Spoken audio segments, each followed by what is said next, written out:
Okay, so uh, we have Lucas Bazyluk today with us from GarageForm.net, the operations manager, and I wanna talk about the story of your story in GarageForm. And you said that it's been 8 years since you've joined GarageForm.net, right? Right. Yeah. It's So how did you get into the company then? Can you tell us the yeah. origin story? So probably quite similar as with my design story. uh, I stumbled into this opportunity, which at first seemed to be something very different than it turned out to be in the end. So I'm, by the way, I live in Korea, and I've been living in Korea since 2008. And around 2013 was when I wanted to look for like different work opportunities, and I thought, okay, let's start looking for a job here in Korea. Let's try to find a company that I like. Let's get a job that is in maybe management or business, because that was my interest back then. I did apply for some jobs. None of them turned out to be successful.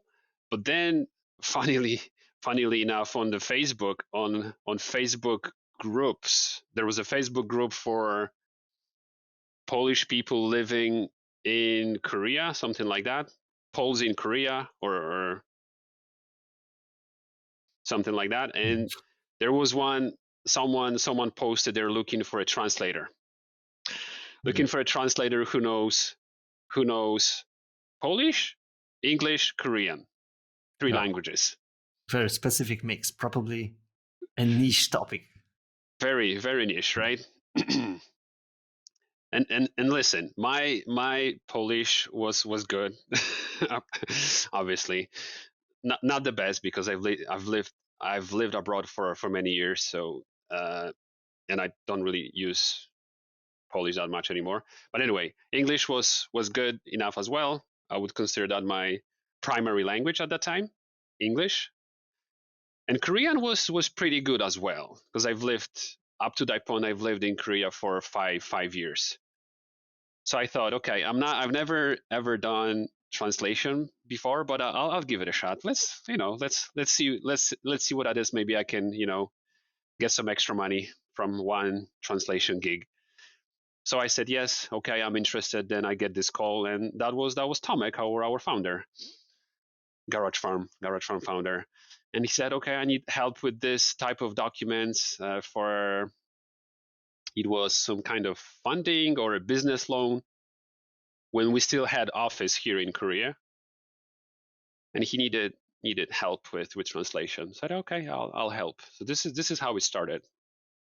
I was a translator. I was hired for one translation gig, but that Yeah. turned into something completely different. You kind of like never know where stuff might lead you, right? Like, and what skills kind of might be crucial to get you the job, right? Because you said that like your specific knowledge of languages was the key that unlocked the door, and you just didn't know what's Yeah, behind. to get that specific, right, to get that specific gig, yes, but then to get something else, that was probably a different set of skills. But while I was doing translation, I kind of got interested. I started poking around, like, oh, let's check their website, right? Like, what is this garage from thing? What do they do? I was kind of interested, Hmm.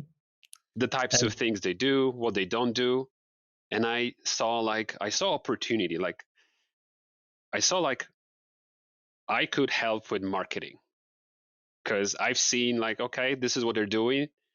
And there's a bunch of stuff that they haven't been doing and they could be doing that could be very helpful and very beneficial to the company. So I kind of thought, okay, I'll talk to Tomek about it, and I make some suggestions. So this is how it started. Like, I took initiative to, you know, see if maybe they need someone to help them, what they think about. So that was kind of, I took that, maybe risky, maybe not, definitely courageous, to do that, because no one asked me to do it, but I did, and it turned out that they actually needed someone.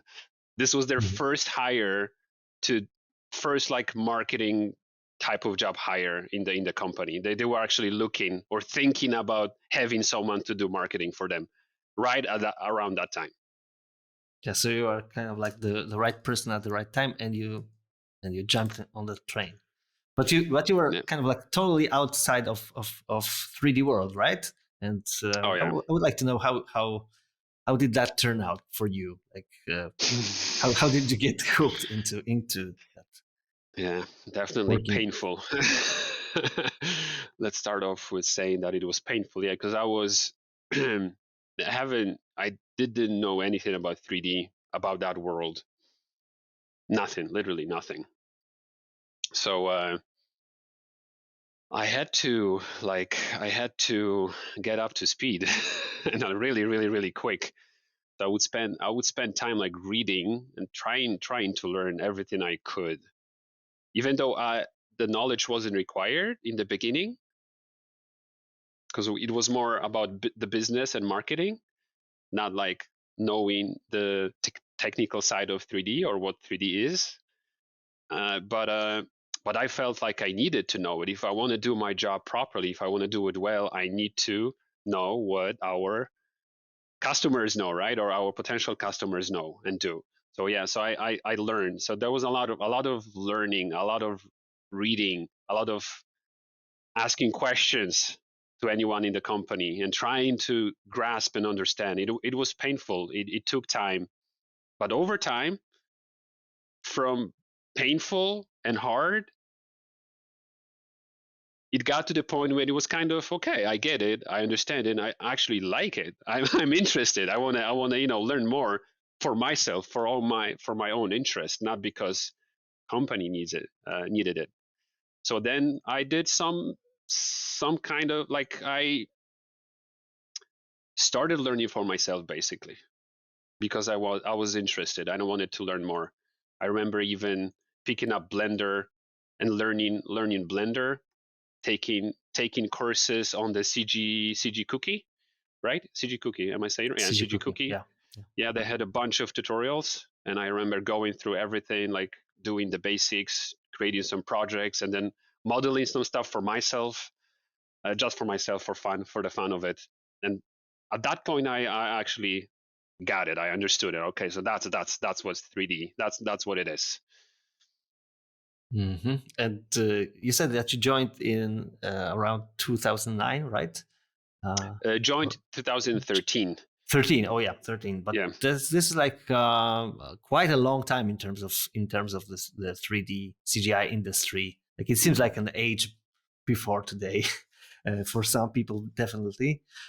And you have had the possibility of watching that change while you were working in this business. So I would like to know also how you see that change, and what helped you like what helped you like deal with that change and become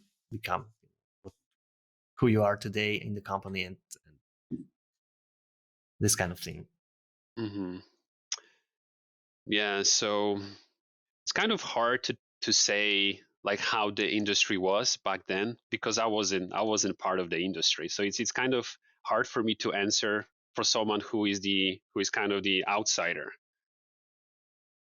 because I came from a very different Mm-hmm. different industry, and then I looked at the industry with like a different set of lens, and everything was so new and so interesting, so exciting, and so alien at the same time. So it was hard to it's hard for me to say like where it was, but definitely the industry changed. I think back then the industry was already mature. I'm definitely sure of that. It was developed, it was mature, it was large already, but now I would say it's even larger, and what contributed to that is probably big part is the uh, pandemic. I gotta say, it's not the Mm. only thing, but I think one of the things that like kind of propelled the industry to grow even more and even faster is the pandemic, because more people stay at home, and on the other side of the things, companies they still have to spend money, right, on marketing. So where do they spend if they can't spend it on the typical things like physical let's say shooting. So they Hmm. do virtual, or they replace it with 3D. So the money are spent. So I think money have been transferred over, or a larger Hmm. portion has been transferred over to 3D and CG. So that's what made it grow bigger. But probably that's not the only thing. The other one would be technology. Technology has improved and developed so much that the barrier of entry is so much lower for any new person, like joining the industry or thinking that about like considering joining. So much easier to do it right now. The tools are easier. The price tags, yeah, the prices are much smaller, or even free. You can get free software. You can just download it and start using it right now. No cost involved. The user interfaces are they're good. They're intuitive, and there are plenty of content, courses, paid and free. So it's so easy to start today. Hmm.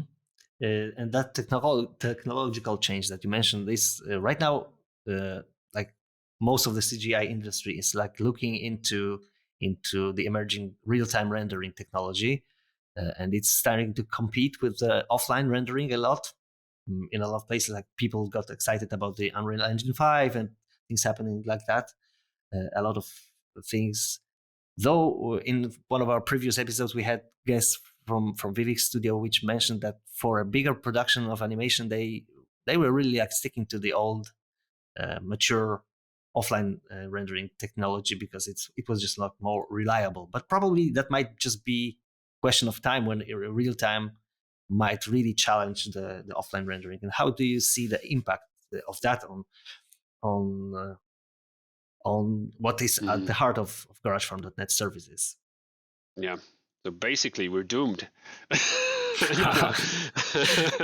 That's a tough uh, answer, but probably it's already, yeah, you're already preparing for the apocalypse somehow. no, I'm kidding. I think it's great. It's great that we have real time rendering, or we have such technology. But at the same time, it's gonna take a lot of time. People started talking about real time, like really talking about real time 3-4 years ago already, and said, okay, this is the year, right, when it's gonna take over the world. This is the time. It's already now. And now, 4 3 4 years have passed. It still hasn't been. It still hasn't like taken over. Yeah, it has become more accessible, I guess. More people use it, but it's still not there. So I think it's going to take still quite a few years, like many years, before it completely replaces offline rendering. If ever will, I don't think, maybe, probably will never replace it. The proportions might change, right? Maybe more um, real time and less offline rendering. But the offline render still will be needed for specific cases. When you actually do need to have a larger production, and where you do need to have, um, I don't know, more visual effects. Yeah, more simulation, more physics, right? Something that is very heavy and render intensive, and or maybe more photorealistic at the same time. Hmm. And I think like all the technology that's evolving, it's still like even increases the hardware requirements, even if it's like real Oh yeah, time or exactly. whatever technology for rendering. Like it's always like bigger resolutions, bigger vertex counts, whatever. Like it's just skyrocketing the same way as the Absolutely. possibilities. Like the demand is raising as fast as No, the no, very possibilities. And exactly. This is a very good point. Yes. The So demand proper, is so much higher. and I was wondering whether that might just mm, introduce some other ways that the cloud service, because rendering offline on a cloud service like GarageFarm.net can be also like renting the same computer power in a different way, and probably that was also the idea behind the desktop, I think, right? Desktop. Just In a way, yes. In a way, no. Because we first of all focused on rendering, as in the traditional rendering, not real time, and not actually working on a scene in your 3D app. Like when you move around or you model, right? You change something, you manipulate your scene. No, so that wasn't the focus, because that requires a little different approach, different technology. So we focus on powerful machines that can render, right? That can basically, you just open up your scene, hit render, and you have results rendered faster. So that was the idea. But yes, there are services that focus on the other thing, like actually working and designing in the program on a remote computer. It's a different technology. Those computers usually aren't as powerful, because they have different specs, different purpose, and also technology is different.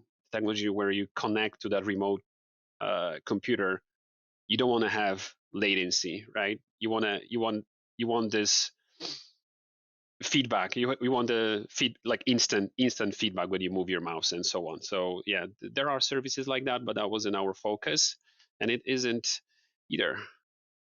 Not now, at least. okay. So I guess as you said, your business adventure with GarageFarm was like full of change involved for you personally and for the company as well. So like growing with the industry, and times ahead are just probably providing even more challenges. But Hmm.